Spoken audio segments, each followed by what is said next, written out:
250 से ज्यादा लड़कियों के साथ रेप, वो भी एक ही जगह पर और बहुत कम दिनों के अंदर। क्या आपने सुना है इसके बारे में?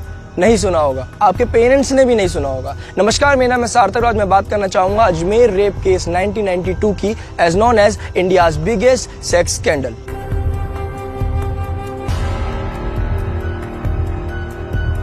राजस्थान की एक बहुत ही पॉपुलर सिटी है अजमेर। 1992 में अजमेर में एक स्कूल हुआ करता था जो अभी भी है, सोफिया सीनियर सेकेंडरी स्कूल। इसी स्कूल की 9th क्लास की एक लड़की को आउटसाइडर फारूक चिश्ती अपने प्यार में फंसा लेता है, ट्रस्ट बिल्ड करता है और घूमने फिरने जाते हैं, बहुत अच्छा दोस्त बन जाता है और एक रिलेशनशिप में आ जाता है। इस लड़की के साथ फारूक चिश्ती दोस्ती गहरी करता रहता है और एक दिन वो एक फार्म हाउस पे इस लड़की को लेके चले जाता है। जब फार्म हाउस पे लड़की पहुंचती है तो फारूक चिश्ती इस लड़की के साथ सेक्स करता है और सेक्स करने के दौरान फारूक चिश्ती कुछ ऐसी फोटोज क्लिक कर लेता है जो आप समझ सकते हो। उन फोटोज के बेसिस पर फारूक चिश्ती क्या करता है, उसी लड़की को दिखाता है कि ये मैंने फोटो क्लिक करी है, अगर आप अपनी दूसरी किसी फ्रेंड को कल यहां पर लेकर नहीं आए तो मैं इस फोटो को लीक कर दूंगा। और यहीं से शुरू होता है इंडियाज बिगेस्ट सेक्स स्कैंडल। जब फारूक चिश्ती को लगता है कि ये जो गेम है ये बड़ा होता जा रहा है, तो फारूक चिश्ती अपने साथ और लोगों को शामिल कर लेता है। टोटल 18 लोग इसमें शामिल होते हैं, लेकिन जो 3 प्राइम मेंबर्स होते हैं वो फारूक चिश्ती, अनवर चिश्ती और नफीस चिश्ती होते हैं। अब होता यह है कि ये जो सारी गैंग होती है, ये स्टूडेंट्स को बोलती है कि आप अपने रिलेटिव्स को भी लेकर आओ, सिर्फ अपने स्टूडेंट के फ्रेंड्स को नहीं, रिलेटिव्स, अपनी भाभी को लेकर आओ, अपनी बहन को लेकर आओ, और ये प्रोसेस चलता रहता है। जब स्कूल की स्टूडेंट्स अपनी और दोस्तों को लेकर आती है स्कूल की, तो ऐसा एक अटपटी चीज मिलती है जानने को, वो ये होती है कि अगर कोई स्कूल की फ्रेंड अपनी किसी मुस्लिम फ्रेंड को लेकर आती है, क्योंकि स्कूल में तो हर रिलीजन के बच्चे पढ़ते हैं, तो वो जो गैंग होती है वो मुस्लिम लड़कियों को साइड कर देती है कि आप जाओ। तो धीरे धीरे करके एजेंडा समझ आता है कि उस गैंग का एजेंडा था कि वो सिर्फ हिंदू लड़कियों के साथ ही रेप करेंगे। अब लड़कियों के अंदर इतना खौफ डाल दिया जाता है ना कि लड़कियां कंप्लेंट भी नहीं करती। कंप्लेंट तो बहुत दूर की बात है, अपने फैमिली मेंबर्स तक को नहीं बताती। तो आप सोचोगे कि ये केस खुलता कैसे है। मैं बताता हूँ कि ये केस खुलता कैसे है। जब उस स्कूल की लड़कियां जिनके साथ रेप हुआ है वो सुसाइड करना शुरू कर देती है, तब लोगों की समझ में ये आता है कि कुछ तो हुआ है स्कूल के अंदर। क्योंकि एक ही स्कूल की इतनी सारी लड़कियां मतलब बहुत जल्दी कम टाइम में सुसाइड कर रही है, तो ऐसा क्या हो गया। यहां से इस केस की जो है वो मतलब पन्ने खुलने शुरू हो जाते हैं, और जब पन्ने खुलने शुरू होते हैं तो बहुत ही भयानक, शर्मनाक और डरावने सच सामने आते हैं। जब एक केस खुलता है तो सामने ही आता है कि फारूक चिश्ती अजमेर की ख्वाजा मोइनुद्दीन चिश्ती दरगाह, जिसे आप अजमेर शरीफ दरगाह के नाम से जानते हो, वहां के केयरटेकर्स के परिवार का सदस्य होता है और यूथ कांग्रेस का प्रेसिडेंट होता है। जिन 200 से ज्यादा लड़कियों के साथ रेप हुआ होता है उनमें से काफी लोग सुसाइड कर लेते हैं। बहुत सारे जो लोग होते हैं वो तो डर ही जाते हैं, वो तो आगे नहीं आते। मुश्किल से 12 लड़कियां हिम्मत करके आगे आती है और इस केस को प्रोसीड करती है, लेकिन उन 12 में से 10 लड़कियां भी आखिरी में डर के छोड़ देती है, यानी बैकआउट कर लेती है। बचती है सिर्फ 2 लड़कियां। उस 2 लड़कियों में से भी एक ही लड़की अंत तक जाती है और वो अकेली लड़की उस गैंग के 18 लड़कों को पहचान लेती है।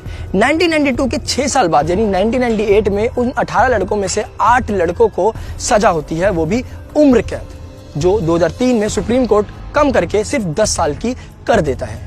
2007 में मेन एक्यूज फारूक चिश्ती को अपराधी घोषित कर दिया जाता है और 2012 में सलीम चिश्ती जो फरार था उसको रायसन पुलिस अरेस्ट कर लेती है। 2018 में सोहेल गनी चिश्ती सरेंडर कर देता है खुद ही पुलिस के आगे। 1992 में जब ये केस सामने आता है तो कांग्रेस जो है वहां के लोगों को मैनिपुलेट करने के लिए ये कहती है कि इस केस को आप ज्यादा मत बोलो, क्योंकि इससे ये होगा कि पूरे देश के अंदर कम्युनल वायलेंस हो सकता है, 2 रिलीजन के लोग जो है वो आपस में भिड़ सकते हैं, 2 कम्युनिटी के बीच में क्लैश हो सकता है, क्योंकि उस पूरे केस के अंदर एक पर्टिकुलर जो कम्युनिटी थी वो शामिल होती है। तो अब उन पर कुछ बात ना आए, देश की माइनॉरिटी पे कुछ ना गए, तो कांग्रेस उस जगह पर ये चीज एक स्प्रेड कर देती है। और साथ ही साथ एक चीज और सामने आती है कि उस जगह के अजमेर की जो लड़कियां होती है उनसे कोई शादी ही नहीं करता।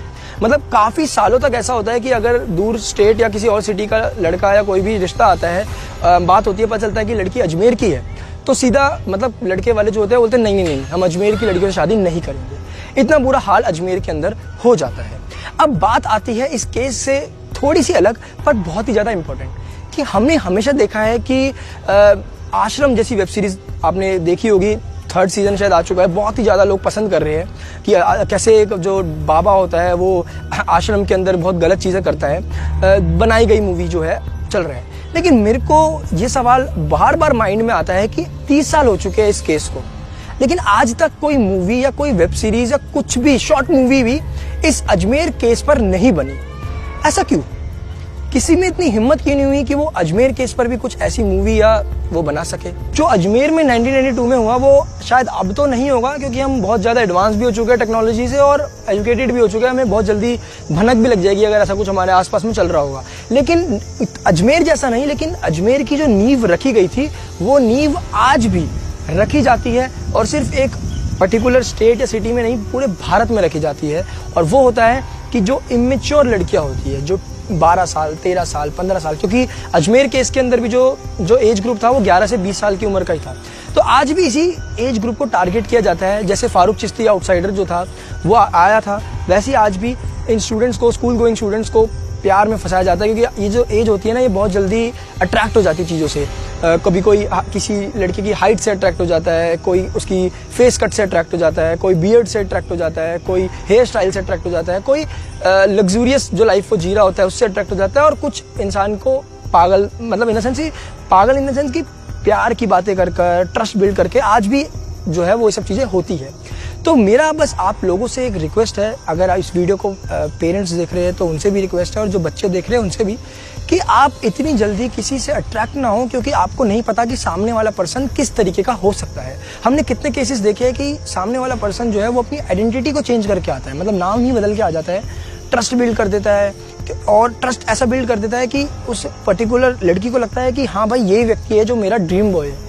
और उसके बाद जो फारूक चिश्ती ने किया वो भी करता है। शायद फारूक चिश्ती ने जो किया उसके जैसा वो एक स्कैंडल नहीं चला सकता, लेकिन हाँ वो एक लड़की के साथ तो एटलीस्ट वो जो चीज़ है वो करी उसने, जो 1992 में वैसी ही चीज़ आज भी होती है। मैं अंत में बस इतना ही कहूँगा कि आपकी फैमिली में या आपके आस पड़ोस में अगर इस एज ग्रुप के बीच में जो लड़कियाँ पढ़ रही है, उनसे आप बात करें, उनको जानें, और अगर आपको लगता है कि वो इस तरीके के कुछ ट्रैप में फंस रही है तो उनको उस ट्रैप से निकालने में मदद करें।